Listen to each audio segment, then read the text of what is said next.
Yo, welcome to Andertons TV. I am John. I'm Ben. And we are doing sounds like Limp Bizkit. So, Limp Bizkit, known for their riffs, their nu metal, unique style, right? All of the dad vibes. Almost 20 years old now, which is crazy. I suppose it's dad rock now. Well, yeah, it is. I saw him recently. Pendulum, that was it, in London. It's a great gig. A weird pairing, but it was great. I'm going to be bass today, you're going to be guitar. I am, so I'm Mr. Wes Ballin. Yeah. Sam Rivers. So, I mean, Sam he's played a couple of bits and bobs, but I mean, what I see him with most commonly is like a 5-string jazz bass. Yeah, quite traditional basses actually. Yeah. For the sound. Yeah. I mean, we're going to be doing this for, I reckon about £1,000 is easily doable on this one for sure. Naturally, you may think Fender, but I think we're going to be able to get more bang for the buck if we go Sire. Yes, I agree. Yeah. And we happen to be in bass room. Yeah, so we've got tons of Sires, kind of G bass. We've got quite a few here. I like the 5s. I think I'm going to need a 5, crucially, because they're quite low tuned. They go down to like B, don't they, Bizkit? Well, this is the issue. I think this is, and we'll talk about my rig in a bit, but they actually go down, I think it's F sharp they go down as low as. So really? Right. That's going to cause a few issues, I think, on my part, definitely. You've got the low B. Yeah. I don't think the F sharp's going to be too much of a problem given the thickness of that low B and the scale length. So, I think for the sake of the Bizkit thing, I might just do straight up 5, almost a Bizkit finish as well. What's that, 399, which is hilarious. Because I know the quality is good with the Sire. Well, that's on the V3, so you could go V7 and go something a little higher spec. You're going to need something gritty as well. Yeah. You're going to need something drive. What are you thinking for amp? I'm thinking nothing too like modern aggressive, kind of Ashdowny, Ampeggy. Maybe. I think Ashdown could be a good shout. V5R, so you can even go a little bit higher spec if you want. Yeah. And that's still not bad. That comes in at... That's 459. Is that going to give you enough for a decent drive? I think it will. Good weight. Amp, that is that away. With the amps, we've got a bit of choice here. We've got a few heads. I'm going to try and go for a speaker, so I'm probably not going to go head because that's just going to be, you know, no volume. This Ashdown here. I was going to say, out of curiosity. What's the price saying on that? We can soon find out.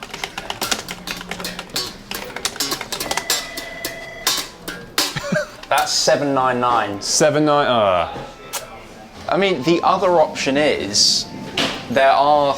Again, you've got the pedals which have got DI out on the side. I don't know if you wanted to go the Ashdown Pro DI. Let's go on the website.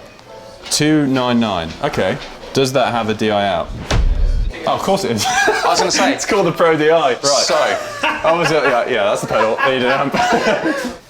So you're going Ashdown Pro DI. Pro DI. Let's go and grab that out. There we go. That wasn't hectic at all, was it? Yeah, let's have a look. So, a couple of levels of gain staging on there, so... That looks plenty, to be honest. Yeah. Phones, line, and then cut. DI. That'll do. Your turn. Bassland is done. It's time for Bez Warland. Let's do it. Quite a few effects for this one. So Wes obviously uses DD3, it might be an alright. Either way, digital delay, so it's going to be a lot clearer repeats. I need some sort of envelope filter as well for that. Yeah, you also need a clean and distorted sound. Yes, you need I both. do. Now, obviously, he's used a plethora of amps throughout the years, from boogies to EVH. diesels. I think he's on EVH at the minute. He's used Orange as well. So even jazz chorus. Yeah, jazz. He still used that on the clean. So again, chorus pedal is going to be needed if we're not going jazz chorus. So I think you might need to go good clean amp and then pedals. Just getting an expensive amp that does both is going to be pricey. First though, I think I'm going to go guitar because I need a guitar that's got a Floyd, and ideally, if you're going to do this, I need to go Jackson. Yeah, that V. I don't know if we've got a V out, though. That is the only question. Obviously, he uses a Seymour Duncan Invader, but I think in terms of budget, we might be pushing it a little. What's this? 649. I think that's still going to kill the budget with the amount of effects got to get, and the amp's got to be. You might need to be like sub 500. Yeah. That might be the one. 349. JS32 349 Dinky. I don't know if Wes has ever played a quilty green top, but he will now. I guess he's going to now. Matches your cargoes. Oh, it meant does. to be. There we go. We're camouflaging here. Yeah, I'm going to go JS32 Trans Green Burst. So that's going to give me about 650 quid to play with. That's all right for pedals. That's not bad, pedals and amp. I want to go tube if I can. I know we've got a lot of the Black Star series in at the minute on an epic deal, which I might take full advantage of, and so should you. 299. 299 HT5. Pretty good. Yep, that'll do it. I think I'm going to go with that. Decent clean, it's got different voicing on it for each channel as well. And more importantly, the ISF, so I can go anywhere from British to American. British to American. Yeah. So that's going to cover all grounds, and it's got built-in reverb as well, which and DI and USB and all the bells and whistles. Yeah. That's it, sorted. That'll do. Going to take my HT5 and pick up the foot switch in a minute. So you've got about 300 quid, 200 quid. Yeah, I think that's doable. And you need delay, chorus, envelope filter. Envelope filter is going to be the trickiest one. That's a good idea. I think delay, I'm going to go either Landlord or Tone City. I think the Landlords are slightly more affordable. 648 sterling pounds. How much have I got left? No, that's how much you've. Oh. Sorry, you spent. This is doable. Tap room is. I need some sort of filter. I mean, I might gamble on this. It says bass sweeper, but I know Mick Thompson used the bass balls, Slipknot, which is the bass pedal for envelope filter. So I think this is Moore's equivalent of the bass balls. So give it a go. Yeah. I'm going to take a punt on it. I mean, that's probably going to be what, 50, 60 quid? Yeah, they're not too much. So it's, yeah, 49 quid, and then it's only 30 quid on the tap room. So of course, I tell you the other thing that I am going to need. I'm going to need some sort of pitch shifting, which I alluded to earlier in the video, because Wes plays primarily in C# standard. Yep. Some of the songs are in drop B, but I know I can get away playing them in B standard, and then obviously I need to go down to F# for like Nookie and Full Nelson as well. Just get a drop. I need to go and get a Digitech They're drop. about 90, so. Although, just while we're here, there's only one budget chorus to get really. And the Angel Wing, so that's Angel about Wang. 35-ish. Yeah. So with the drop and that, 150. That is one hell of a board. I should have a drop pedal. Is there one in here? Yes. Oh, there is, yeah. There it is, running out of hands.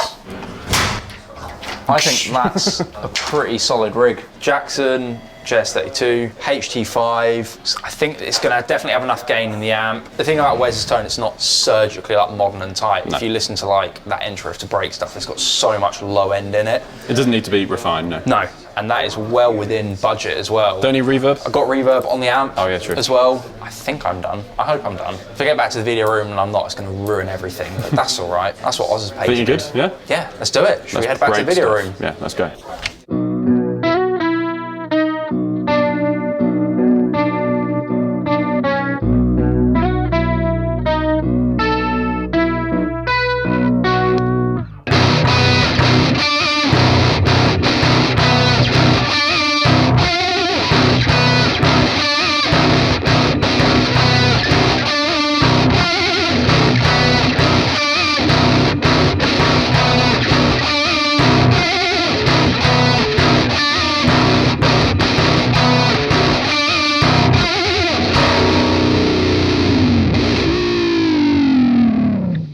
Hello, we are back in the Andertons studio. We have our rigs all set up, as you've just heard. And I think, again, we've done a pretty good job here of getting that Limp Bizkit essence. You know, we are not from Limp Bizkit, no, but I think we did a good impression. I wish I was. Let's address the elephant in the room, this tiny little elephant in the room. It's a distortion pedal. Well, overdrive distortion, kind of Marshall flavoured. And I've just added that in additionally, still in budget. I'm less than £1,000 here.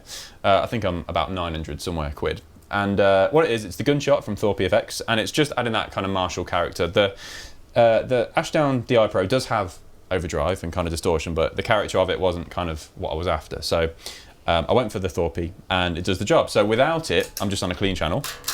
Again, volume's up. Has a tiny bit of hair on it, but then with the Thorpe.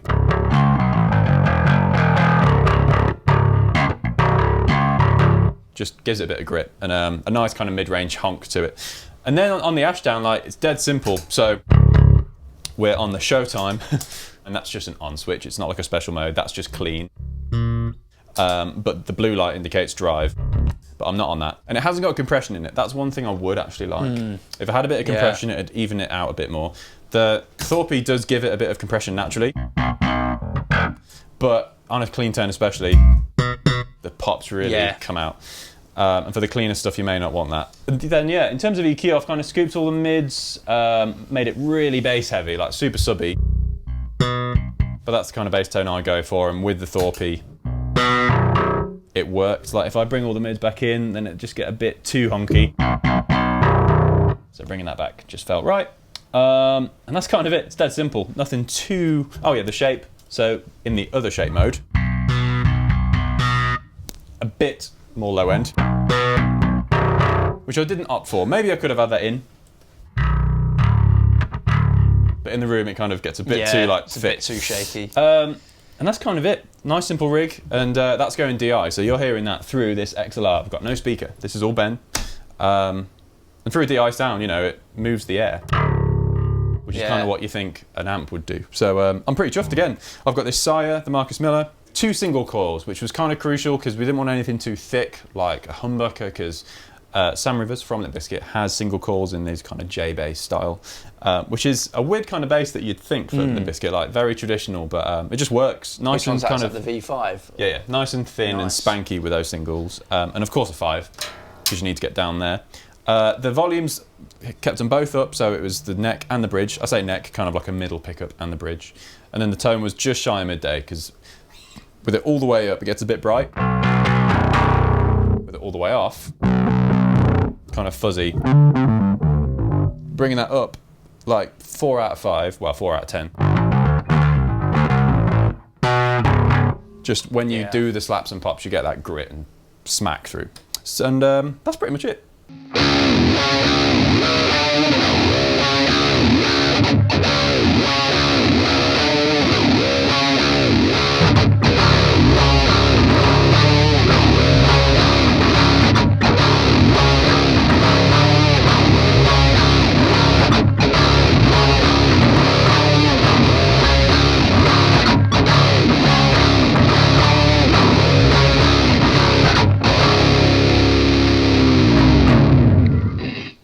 Over to you, Ben. Where's Borland? Yeah. So my rig, as you can see, there's a little bit more going on here. Starting off with the guitar, I've gone for the Jackson JS32 Dinky, coming in sort of budget-wise, around about sort of 350-ish mark, I believe it was. It's a lot of guitar for what it is, and you're gonna need something with a locking nut and a Floyd. Oh yeah. It's worth mentioning on this that I have tuned down to C# standard, which is where Wes would sit. I've gone for a set of Ernie Ball Beefy Slinky, so that's 11 to 54. I'm pretty sure Wes uses 1152 with a wound G, but obviously he's getting that made as a custom set, but a set of Burley Slinkies would also get you close to that. So this is in C# standard. And then going into the floor, what I'm using for this is, to be honest, the main pedal here, I would argue, would be the Digitech drop for this, because Bizkit play in drop B actually, sorry, and they play in F sharp as well. It's that sort of great Southern Trendkill Pantera tuning where you get the low octave F sharp on it. And from experience, you don't want to be carrying about 3 different Floyd Rose guitars, and it was out of budget as well. So if you're wanting this to be as close as you can get it, using the drop pedal, you can get away with playing these songs in B standard and then using it down to F sharp as well for like Nookie and Full Nelson. And are you dropping 7 semitones? 7 semitones for, and you're going to lose a little bit of high end on it, but you can't have everything for a grand. At the end of the day, so it's such a great utility pedal. I get excited now about utility devices. That's kind of boring, but like they're absolute game changers. It's a massive help for that. Yeah. We've also got the envelope filter, which, because Wes uses a Qtron, so it didn't really get us as close as we wanted to, tweaking it about. No. Again, I would probably look to upgrade this to a Qtron if I had the budget, but for riffs like the verse in Hot Dog, it will still get you.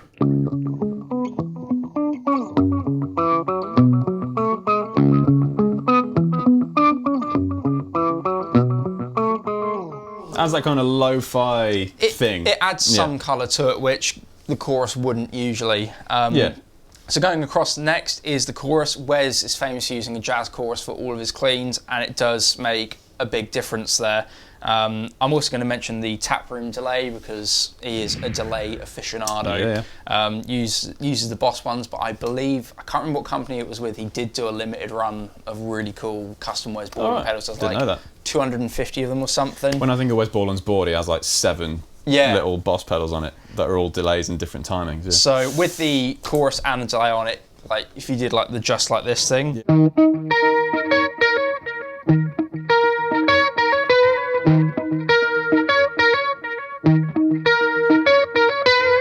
really gets that sort of glassy.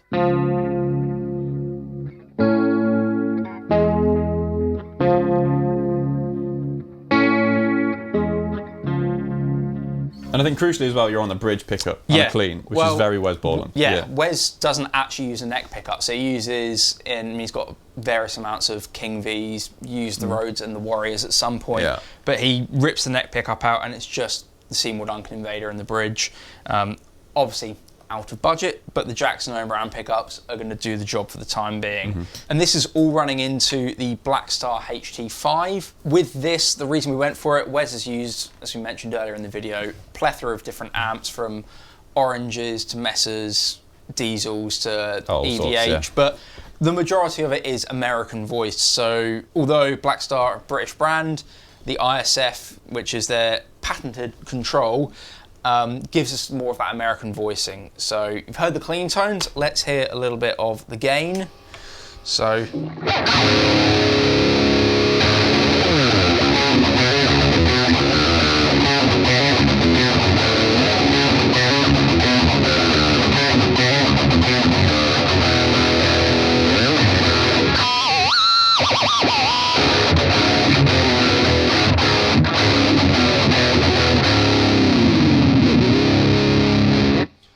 you know, it's worth pointing out, if you listen to things like that intro riff and break stuff, it's not a surgically tight, super top-end tone. It is very flubby, reminiscent of what you would get out of something in a dual rectifier. So it's a very dark tone as well. How does it stack with the drop at -7? So hear that? Let's hear that. So if I did the riff for Nookie, for example, with some gain.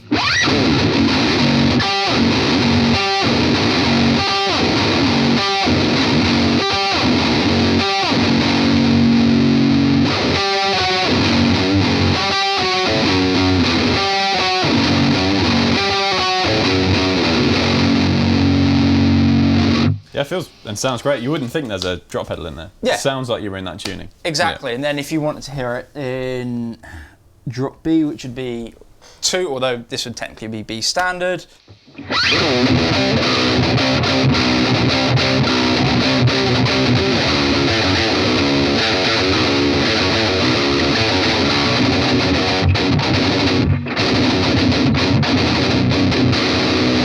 Nifty.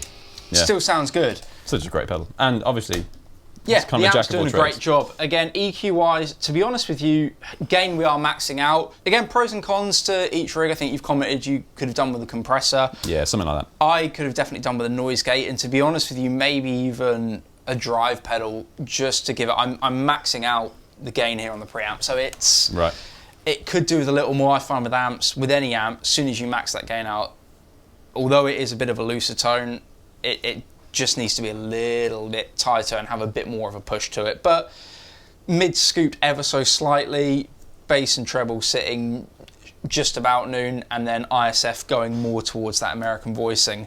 And no reverb. Yeah, That's no not very reverb. Bizkit. You can use it for the cleans if you wanted to. This isn't foot switch controllable, so I've opted to not use it, and I'll just go with the delay and the chorus, which he's more famous for anyway. Yeah. Other than that, I think we've done a relatively decent job. I'm going to say there's elements obviously we can improve. I'm sure you'll let us know in the comments with great grace and decorum. Yeah.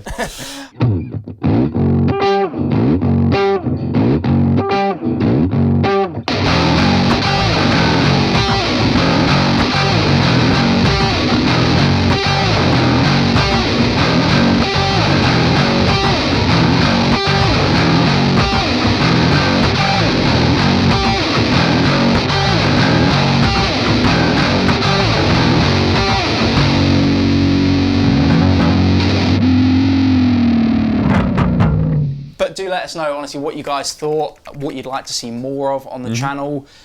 Be sure to like and subscribe, because remember, the 1 millionth subscribe, we're going to give one of these away. Well, I'm not going to give it away because they're not mine. I'd flog it on Reverb and have some money to buy nice things. But we are going to give one away. I've been Ben. I've been John. Thank you so much for watching, and we will see you on the next one. See you later.